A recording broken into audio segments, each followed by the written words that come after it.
Good afternoon, everyone. Welcome to this afternoon's Fireside Chat. I'm Howard Bike. I'm really delighted to host today's chat entitled Innovation That Serves, Building a Food Security Social Enterprise Inside PepsiCo. Before we kick off, first of all, I'm just delighted to be joined by Andrea Moribe from PepsiCo. Actually, can you just introduce yourself, a bit about your background? It'd be great. First of all, thank you for having me here, Howard. The PepsiCo team and I are so inspired to have heard so much about the work that all of us are doing in the social impact space. But yeah, hi everyone. My name's Andrea, and I come from a multicultural background. So I was born in Colombia and then raised in both Colombia and Japan before we moved to Nashville, Tennessee as a family. So I've moved around quite a bit in my life.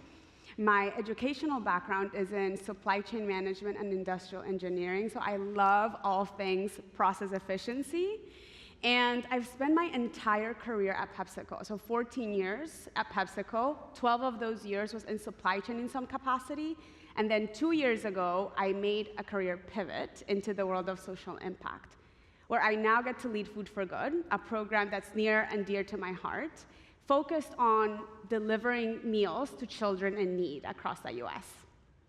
So I spend a lot of my time thinking about how to run the program more efficiently, friend raising that we heard from Chelsea earlier, right? How to look at partnerships, and then ultimately how to deepen the impact across the US.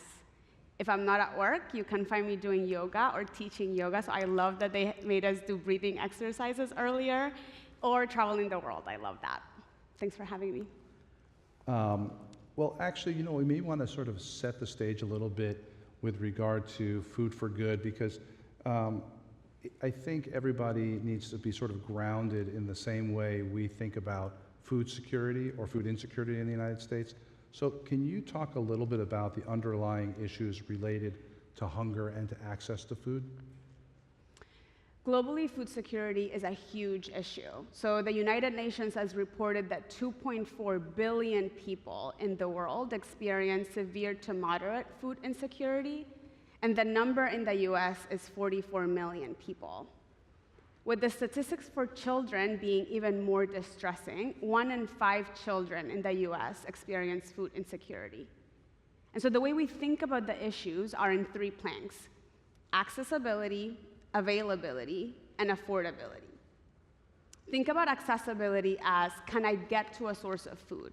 So this is where we think about food deserts, transportation to a grocery store. Am I safe getting there? Availability is the second one, which is, now once I'm in the store, are there nutritious options available for me? Many times communities just have a convenience store. They don't have a grocery store where they can access fresh fruits and vegetables, for example. And then the third one is affordability. I got to the store, there's options available. Does it fit in my budget? Can I afford it? And they're all interconnected, right? As you can imagine, we can have access, we can get there and there's availability, but if you cannot purchase it because it doesn't fit in your budget, then you're in trouble still. So it's super important that we think about making food accessible, available, and affordable. Thank you for that background. I think Food for Good is in its 15th year now? Yeah. Is that right? So, kudos to you and PepsiCo. So it stood the test of time. And, but I think clearly, based on what you just described, is as needed as ever. I think the audience would be intrigued to learn, what does it take to create a social enterprise in one of the world's largest corporations? It's my favorite story to tell. And I love that you got to watch the video earlier because you heard Matt's voice. Matt is our original founder. So the story starts 15 years ago. It's 2009. And at the time, we had a CEO named Indra Nooyi who had a corporate strategic initiative called Performance with Purpose. It was all about how do you take business performance and marry it with purpose. And Matt and a couple of other employees at PepsiCo met at a research and development lab in Dallas and talked about how to essentially flip this concept. How do you start with purpose, but create a performance-driven organization? And the feedback that they got early on was, don't ask yourself what that need is. Don't ask yourself what that purpose is. Go out in the community and talk to community leaders. And so they did that. They went out in that community and talked to the trusted grandmother who is trusted to take care of the children while the parents go to work, or the food bank volunteer who may have had a criminal record but continues to show up every day to serve. And what the team learned was that this wasn't new to them. There was this revolving door of saviors that would show up as business leaders wanting to solve a problem, but they would never stay. And so the question they got was, are you coming back tomorrow? And we had to wrestle with that question. But the answer was yes, we're gonna come back.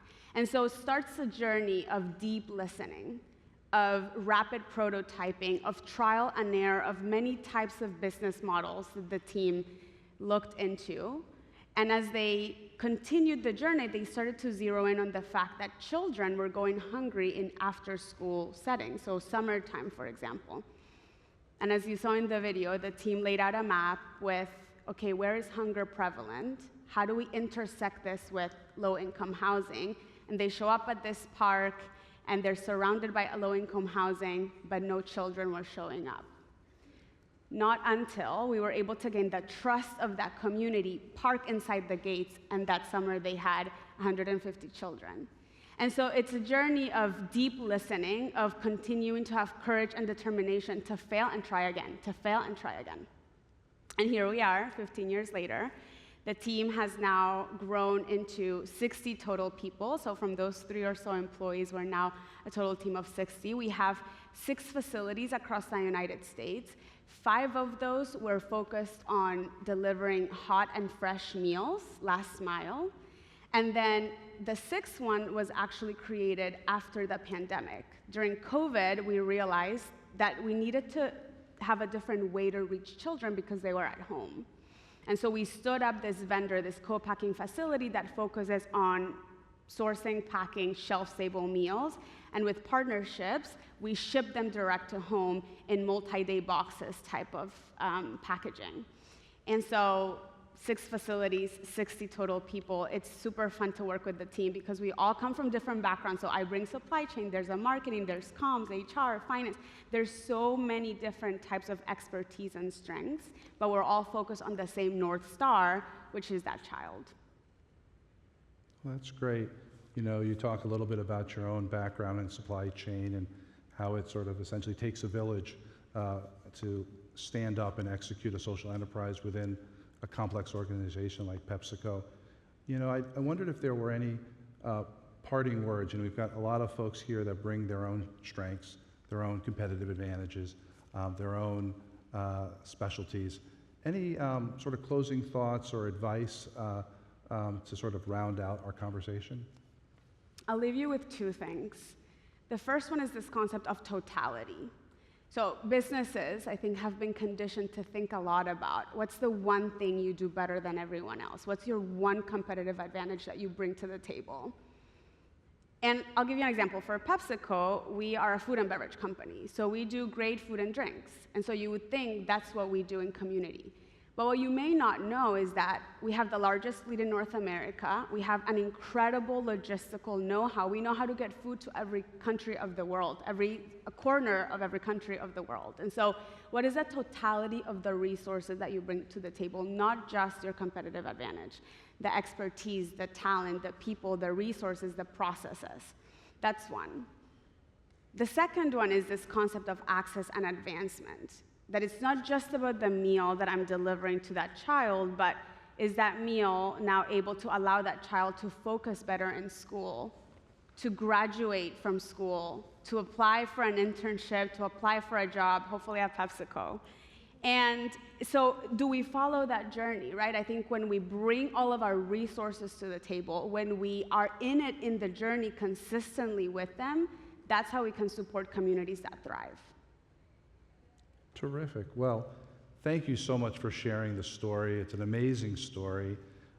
These fireside chats will be streaming starting next month. So, you know, I encourage you to share it with others and maybe stand up your own social enterprise endeavor within your own company. So thank you very much. Yeah, thank you, Howard. I'm gonna